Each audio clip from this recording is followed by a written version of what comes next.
एक मुलाकात ऐसी शख्सियतों के साथ जिन्होंने दिया है अपने जीवन को एक नया मुकाम।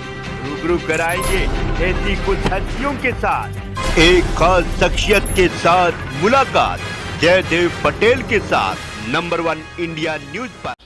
नमस्कार व्यूअर्स, मैं जयदेव पटेल और आप देख रहे हैं नंबर 1 इंडिया न्यूज। आपका एक बार फिर स्वागत है एक खास शख्सियत के साथ मुलाकात प्रोग्राम में। आज हम बात करेंगे नए 3 क्रिमिनल लॉ जो 1 जुलाई से देश में लागू हो जाएंगे, उनसे क्या कुछ बदलाव हो जाएगा और कितना कुछ जरूरी था नए कानूनों को बदलना, नए तरीके से परिभाषित करना। इन दामों पर बात करने के लिए हमारे साथ खास सम्मान है इलाहाबाद हाईकोर्ट के पूर्व न्यायाधीश जस्टिस आदित्यनाथ मित्तल। जस्टिस मित्तल, आपका बहुत बहुत स्वागत आज हमारे प्रोग्राम में। Thank you.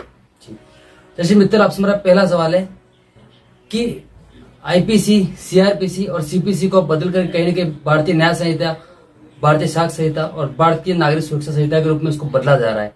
1 जुलाई से देश में लागू हो जाएगा। इससे क्या बदलाव होगा देश में?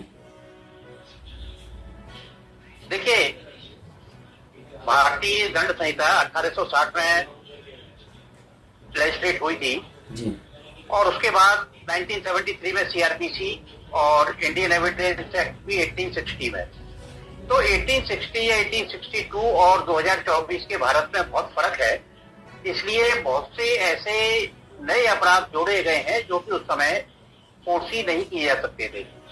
फॉर एग्जाम्पल, आजकल आप जानते हैं कि डिजिटल जमाना है, इलेक्ट्रॉनिक मोड में बहुत से अपराध होते हैं, साइबर ऑफेंसेस हो रहे हैं। तो ऐसे ऑफेंसेस को कवर अप करने के लिए और इसके अलावा जैसे डॉक्यूमेंट पहले राइटिंग में होते थे, अब इलेक्ट्रॉनिक डॉक्यूमेंट होते हैं, तो बहुत सी ऐसी चीजों को शामिल करके ये नए कानून लाए जा रहे हैं और इससे निश्चित रूप से जो जस्टिस डिलीवरी सिस्टम है वो उसमें शीघ्रता आएगी और वादकारियों को शीघ्र न्याय मिल सकेगा और जो अपराधी हैं उन पर प्रभावी रूप से अंकुश लगाया जा सकेगा। जस्टिस मित्तल, अगर हम बात करते हैं तो पुराने कानून की जो परिस्थितियां थी और वर्तमान की जो स्थिति है उसमें कहीं न कहीं जो अपराध का जो ट्रेंड है वो बारी बारी तेजी से हम देख रहे बदलता हुआ नजर आ रहा है। तो क्या उसको भी काउंटर करने की वजह से नए कानूनों की जरूरत थी, ऐसा आपको लगता है? हाँ, निश्चित रूप से जैसा कि मैंने बताया कि पुराने समय में बहुत से ऐसी परिस्थितियां थी जिनको फोर्सी नहीं किया जा सकता था। जैसे मैं बताऊं आपको कि चेन स्नैचिंग का मामला है। पुराने जमाने में ना तो महिलाएं घर से बाहर निकलती थी और ना ही चेन पहन करके घर से बाहर निकलती थी और ना ही अपराधी महिलाओं पर कोई अपराध करते थे। तो इसी तरीके से एक ऑफेंस है मॉब लिंचिंग का। मॉब लिंचिंग भी पहले जमाने में नहीं होती थी। अब आज के जमाने में मॉब लिंचिंग, जैसा कि आप देख रहे हैं कि बंटवारे के बाद से थोड़ी वैमनस्यता 2 वर्गों में बढ़ी है, तो उसके हिसाब से मॉब लिंचिंग भी हो रही है। अपराध के नए नए आयाम खुल रहे हैं और खास तौर पे साइबर ऑफेंसेस के नए नए आयाम खुल रहे हैं। तो ऐसे में इंडियन एविडेंस एक्ट में हालांकि सन 2000 में संशोधन करके ई डॉक्यूमेंट उसमें शामिल किए गए थे, परंतु फिर भी वो अपर्याप्त थे। और अब नए इंडियन एविडेंस एक्ट को ला करके उसमें इलेक्ट्रॉनिक मोड से जितने भी डॉक्यूमेंट्स क्रिएट किए जा सकते हैं उनका कैसे ट्रेसिंग किया जाए, उनको कैसे प्रोटेक्ट किया जाए और कैसे डाटा रिकवर किया जाए, ये सारी विधाएं इस नए कानून में आपको मिलेगी। इसी प्रकार से जो क्रिमिनल प्रोसीजर कोड है, हमारा प्रोसीजर भी बहुत पुराना है और अब नए स्थिति में जैसा कि आप देखते हैं कि वीडियो कॉन्फ्रेंसिंग से रिमांड होता है, वीडियो कॉन्फ्रेंसिंग से एक्यूज्ड की पेशी होती है, वीडियो कॉन्फ्रेंसिंग से इवन सुनवाई भी होती है। कोरोना काल में आपने देखा होगा हाई कोर्ट, सुप्रीम कोर्ट और लोअर कोर्ट में वीडियो कॉन्फ्रेंसिंग से सुनवाई हुई थी। तो इन सबके स्पष्ट प्राविधान पहले वाले कानूनों में नहीं थे।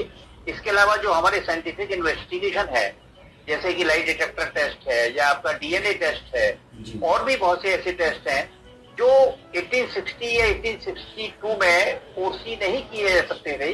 और आज साइंस बहुत तरक्की कर गई है। तरक्की करने के साथ साथ जो इन्वेस्टिगेशन के नए नए उपाय हैं वो इन्वेस्टिगेटिंग ऑफिसर्स को बताया जाना और उनका अपनाया जाना बहुत जरूरी हो गया है। इसलिए ये तीनों कानून मेरी दृष्टि से बहुत जरूरी है। जी जस्टिस मित्तल, अगर हम बात करते हैं तो नए कानूनों में कहीं न कहीं जो छोटे अपराध है उनमें सामूहिक सजा का जो प्रावधान है ये कितना कारगर साबित होगा, ऐसा आपको लगता है? देखिए, आजकल जैसा कि आप जानते हैं कि एक समूह बना करके अपराध किए जा रहे हैं। जी। और अभी जैसे सीए कानून में ये वसूली का प्रावधान किया गया है कि जो भी पॉलिटिकल पार्टी या जो भी व्यक्तियों का समूह उस प्रकार के आंदोलन करेगा, उग्र आंदोलन करेगा, आगजनी करेगा, हिंसा करेगा, तो उनसे उसके मुआवजे की वसूली की जाएगी। तो छोटे छोटे अपराधों में सामूहिक तौर पर एक ये नया प्रयोग मैं समझता हूं कि होगा, जिसके तहत इस तरीके की कार्रवाई किया जाना संभव होगा। और अभी ऐसा है कि 90% जो कानून है वो पुराने ही व्यवस्था पर लागू है, उनको ही अडॉप्ट किया गया है।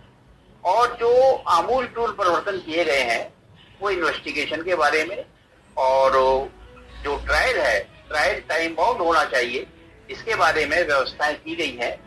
अब देखिए आगे आने वाले समय में ये कितनी कारगर होती है और या इनमें कोई अलग से संशोधन लाने की आवश्यकता होगी, ये समय ही बताएगा।